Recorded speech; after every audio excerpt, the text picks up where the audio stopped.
महाभारत युद्ध के 18 दिनों का रहस्य। माना जाता है कि महाभारत युद्ध में एकमात्र जीवित बचा कौरव युयुत्सु था और 24,165 कौरव सैनिक लापता हो गए थे। लव और कुश की 50वीं पीढ़ी में शल्य हुए, जो महाभारत युद्ध में कौरवों की ओर से लड़े थे। शोधानुसार जब महाभारत का युद्ध हुआ तब श्री कृष्ण की आयु 83 वर्ष थी। महाभारत युद्ध के 36 वर्ष बाद उन्होंने देह त्याग दी थी। इसका मतलब 119 वर्ष की आयु में उन्होंने देह त्याग किया था। भगवान श्री कृष्ण द्वापर के अंत और कलयुग के आरंभ के संधि काल में विद्यमान थे। भागवत पुराण में अनुसार श्री कृष्ण के देह छोड़ने के बाद 3102 ईसा पूर्व कलिकाल का प्रारंभ हुआ था।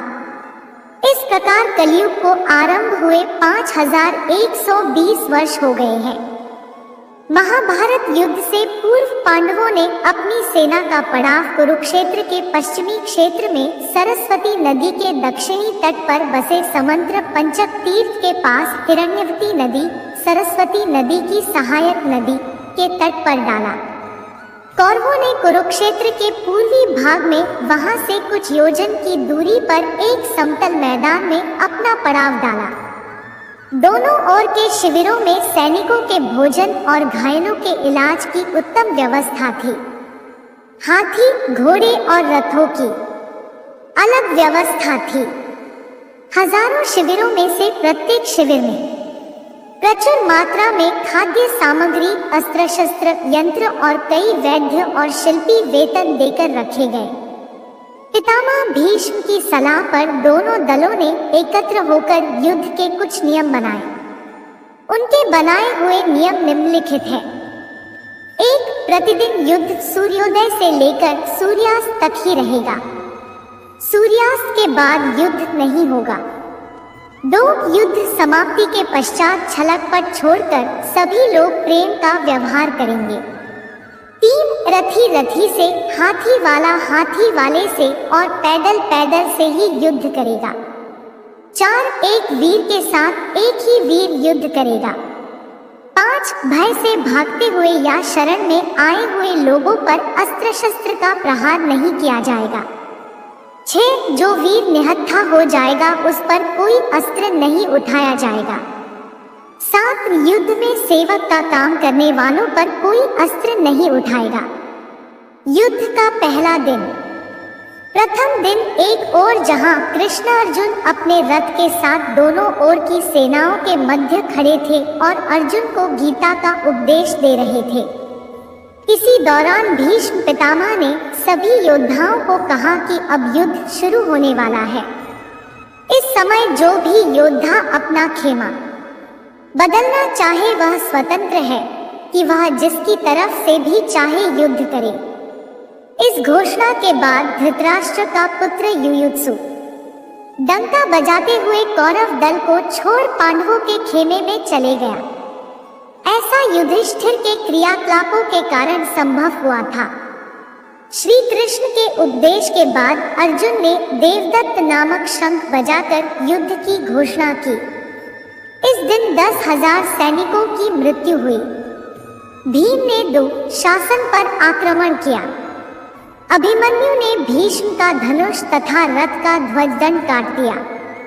पहले दिन की समाप्ति पर पांडव पक्ष को भारी नुकसान उठाना पड़ा। विराट नरेश के पुत्र उत्तर और श्वेत क्रमशः शल्य और भीष्म के द्वारा मारे गए। भीष्म द्वारा उनके कई सैनिकों का वध कर दिया गया। कौन मजबूत रहा? पहला दिन पांडव पक्ष को नुकसान उठाना पड़ा और कौरव पक्ष मजबूत रहा। युद्ध का दूसरा दिन। कृष्ण के उपदेश के बाद अर्जुन तथा भीष्म, धृष्टद्युम्न तथा द्रोण के मध्य युद्ध हुआ। सात्यकी ने भीष्म के सारथी को घायल कर दिया। द्रोणाचार्य ने धृष्टद्युम्न को कई बार हराया और उसके कई धनुष काट दिए। भीष्म द्वारा अर्जुन और श्री कृष्ण को कई बार घायल किया गया। इस दिन भीम का कलिंगों और निषादों से युद्ध हुआ तथा भीम द्वारा सहस्रों कलिंग और निषाद मार गिराए गए। अर्जुन ने भी भीष्म को भीषण संहार मचाने से रोके रखा। कौरवों की ओर से लड़ने वाले कलिंगराज भानुमान, केतुमान, अन्य कलिंग वीर योद्धा मारे गए। कौन मजबूत रहा? दूसरे दिन कौरवों को नुकसान उठाना पड़ा और पांडव पक्ष मजबूत रहा। युद्ध का तीसरा दिन कौरवों ने गरुड़ तथा पांडवों ने अर्धचंद्राकार जैसी सैन्य व्यूह रचना की। कौरवों की ओर से दुर्योधन तथा पांडवों की ओर से भीम व अर्जुन सुरक्षा कर रहे थे। इस दिन भीम ने घटोत्कच के साथ मिलकर दुर्योधन की सेना को युद्ध से भगा दिया। यह देखकर भीष्म भीषण संहार मचा देते हैं। श्री कृष्ण अर्जुन को भीष्म वध करने को कहते हैं, परंतु अर्जुन उत्साह से युद्ध नहीं कर पाता, जिससे श्री कृष्ण स्वयं भीष्म को मारने के लिए उद्यत हो जाते हैं। परंतु अर्जुन उन्हें प्रतिज्ञारूपी आश्वासन देकर कौरव सेना का भीषण संहार करते हैं। वे एक दिन में ही समस्त प्राच्य, सौवीर, क्षुद्रक और मालव क्षत्रिय गणों को मार गिराते हैं। भीम के बाण से दुर्योधन अचेत हो गया और तभी उसका सारथी रथ को भगा ले गया। भीम ने सैकड़ों सैनिकों को मार गिराया।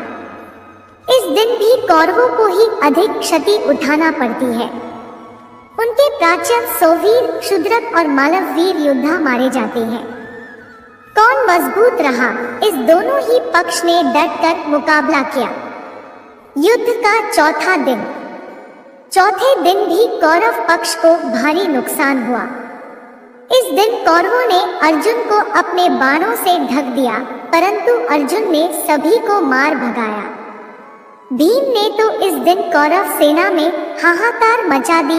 दुर्योधन ने अपनी गज सेना भीम को मारने के लिए भेजी, परंतु घटोत्कच की सहायता से भीम ने उन सबका नाश कर दिया और 14 कौरवों को भी मार गिराया। परंतु राजा भगदत्त द्वारा जल्द ही भीम पर नियंत्रण पा लिया गया। बाद में भीष्म को भी अर्जुन और भीम ने भयंकर युद्ध कर कड़ी चुनौती दी। कौन मजबूत रहा? इस दिन कौरवों को नुकसान उठाना पड़ा और पांडव पक्ष मजबूत रहा। युद्ध का पांचवा दिन श्री कृष्ण के उपदेश के बाद युद्ध की शुरुआत हुई और फिर भयंकर मारकाट मची। दोनों ही पक्षों के सैनिकों का भारी संख्या में वध हुआ। इस दिन भीष्म ने पांडव सेना को अपने बाणों से ढक दिया। उन पर रोक लगाने के लिए क्रमशः अर्जुन और भीम ने उनसे भयंकर युद्ध किया। सात्यकी ने द्रोणाचार्य को भीषण संहार करने से रोके रखा। भीष्म द्वारा सात्यकी को युद्ध क्षेत्र से भगा दिया गया। सात्यकी के 10 पुत्र मारे गए। कौन मजबूत रहा? इस दिन दोनों ही पक्ष ने डटकर मुकाबला किया। युद्ध का छठा दिन कौरवों ने क्रोंचव्यूह तथा पांडवों ने मकरव्यूह के आकार की सेना कुरुक्षेत्र में उतारी। भयंकर युद्ध के बाद द्रोण का सारथी मारा गया।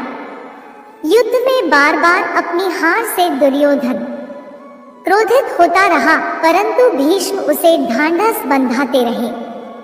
अंत में भीष्म द्वारा पांचाल सेना का भयंकर संहार किया गया। कौन मजबूत रहा? इस दिन दोनों ही पक्ष ने डटकर मुकाबला किया।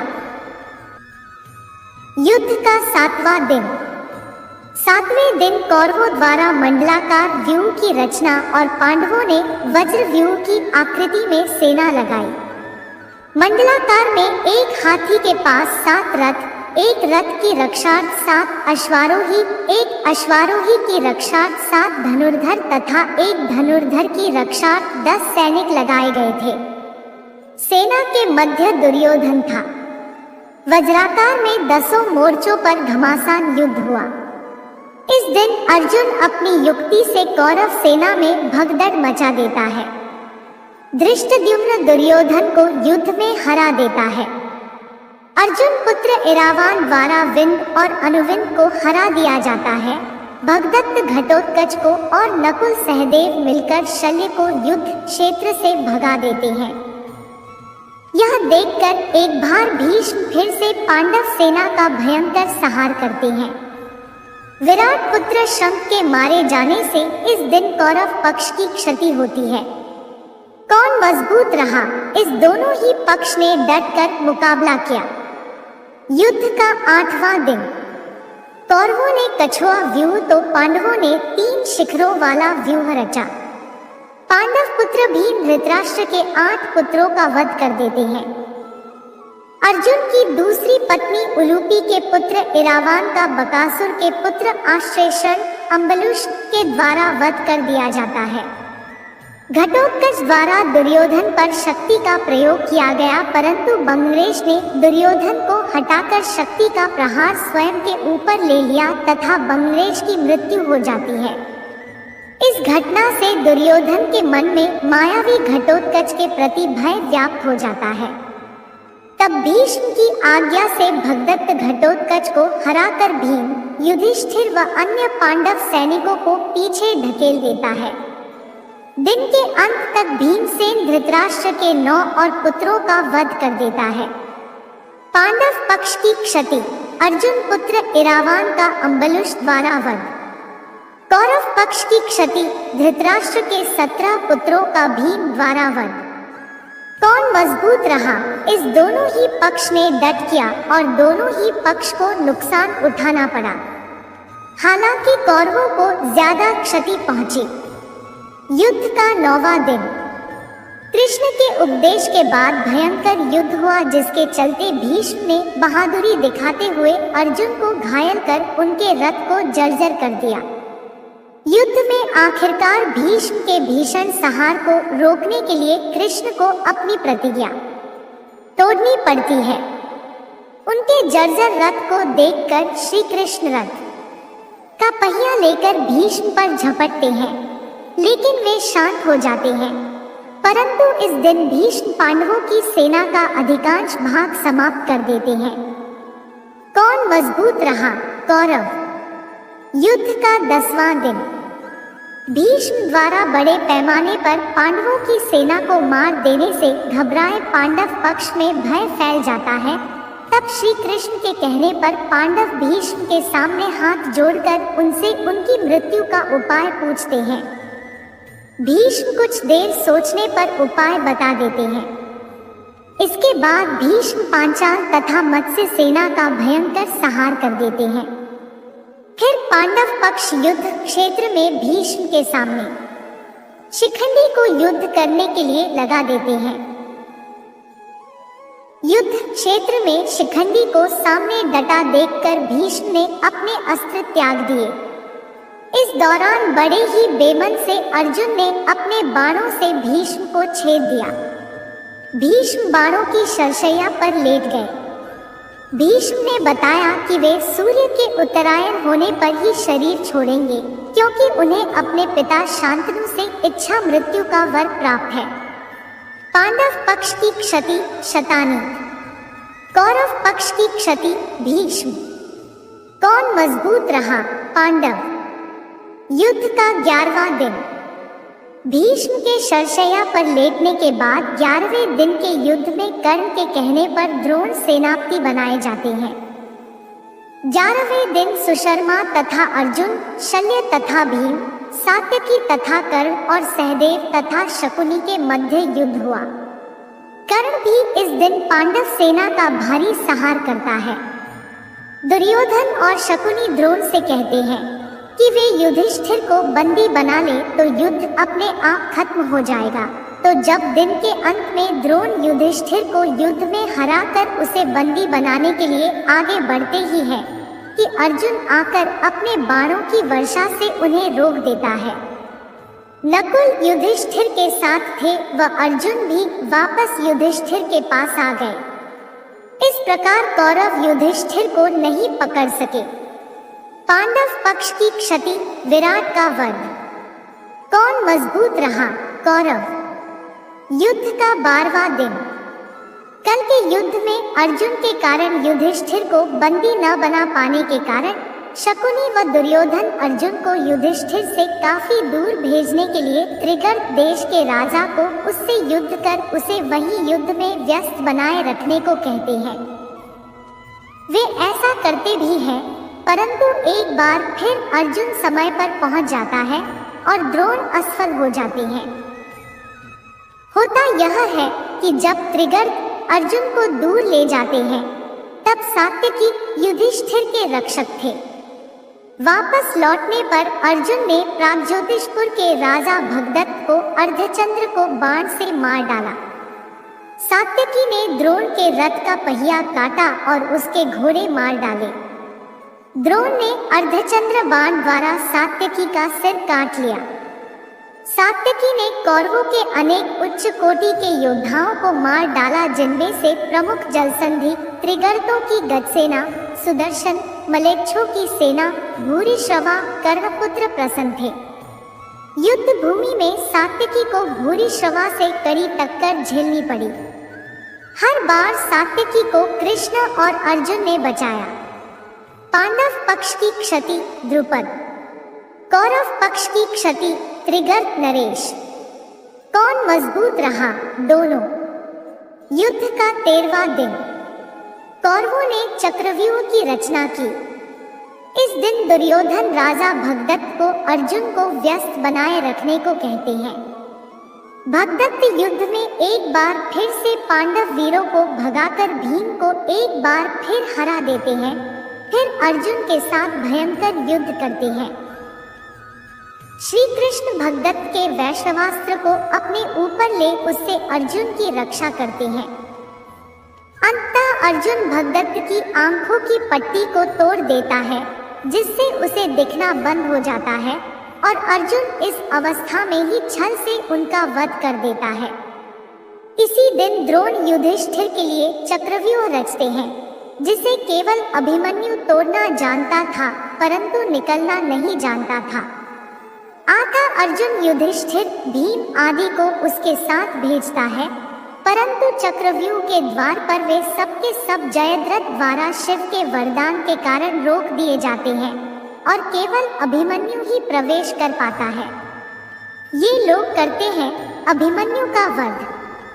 कर्ण के कहने पर सातों महारथियों कर्ण, जयद्रथ, द्रोण, अश्वत्थामा, दुर्योधन, लक्ष्मण तथा शकुनी ने एक साथ अभिमन्यु पर आक्रमण किया। लक्ष्मण ने जो गदा अभिमन्यु के सिर पर मारी, वही गदा अभिमन्यु ने लक्ष्मण को फेंक कर मारी। इससे दोनों की उसी समय मृत्यु हो गई। अभिमन्यु के मारे जाने का समाचार सुनकर जयद्रथ को कल सूर्यास्त से पूर्व मारने की अर्जुन ने प्रतिज्ञा की, अन्यथा अग्नि समाधि ले लेने का वचन दिया। पांडव पक्ष की क्षति अभिमन्यु। कौन मजबूत रहा? पांडव। युद्ध का 14वां दिन। अर्जुन की अग्नि समाधि वाली बात सुनकर कौरव पक्ष में हर्ष व्याप्त हो जाता है और फिर वे यह योजना बनाते हैं कि आज युद्ध में जयद्रथ को बचाने के लिए सब कौरव योद्धा अपनी जान की बाजी लगा देंगे। द्रोण जयद्रथ को बचाने का पूर्ण आश्वासन देते हैं और उसे सेना के पिछले भाग में छिपा देते हैं। युद्ध शुरू होता है। भूरिश्रवा सात्यकी को मारना चाहता था, तभी अर्जुन ने भूरिश्रवा के हाथ काट दिए। वह धरती पर गिर पड़ा, तभी सात्यकी ने उसका सिर काट दिया। द्रोण, द्रुपद और विराट को मार देते हैं। तब कृष्ण अपनी माया से सूर्यास्त कर देते हैं। सूर्यास्त होते देख अर्जुन अग्नि समाधि की तैयारी करने लगे जाते हैं। छिपा हुआ जयद्रथ जिज्ञासावश अर्जुन को अग्नि समाधि लेते देखने के लिए बाहर आकर हंसने लगता है।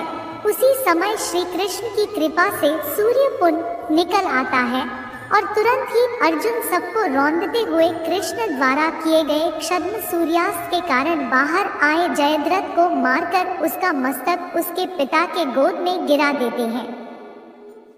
पांडव पक्ष की क्षति द्रुपद, विराट। कौरव पक्ष की क्षति जयद्रथ, भगदत्त। युद्ध का 15वां दिन। द्रोण की संहारक शक्ति के बढ़ते जाने से पांडवों के खेमे में दहशत फैल गई।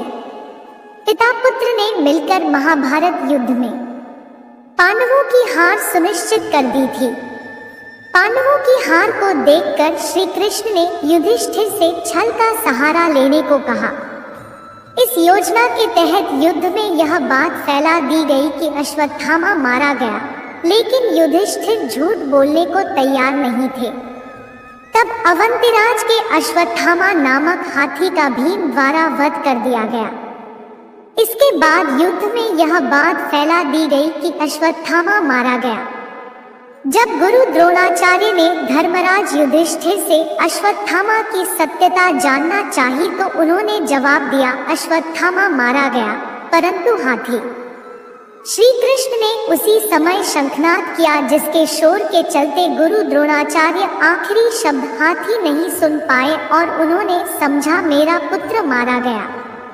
यह सुनकर उन्होंने शस्त्र त्याग दिए और युद्ध भूमि में आंखें बंद कर शोक में डूब गए। यही मौका था जबकि द्रोणाचार्य को निहत्था जानकर द्रौपदी के भाई धृष्टद्युम्न ने तलवार से उनका सिर काट डाला। कौरव पक्ष की क्षति द्रोण। कौन मजबूत रहा? पांडव।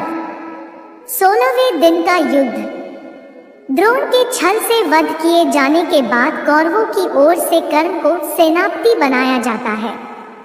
कर्ण पांडव सेना का भयंकर संहार करता है और वह नकुल व सहदेव को युद्ध में हरा देता है, परंतु कुंती को दिए वचन को स्मरण कर उनके प्राण नहीं लेता। फिर अर्जुन के साथ भी भयंकर संग्राम करता है। दुर्योधन के कहने पर कर्ण ने अमोघ शक्ति द्वारा घटोत्कच का वध कर दिया।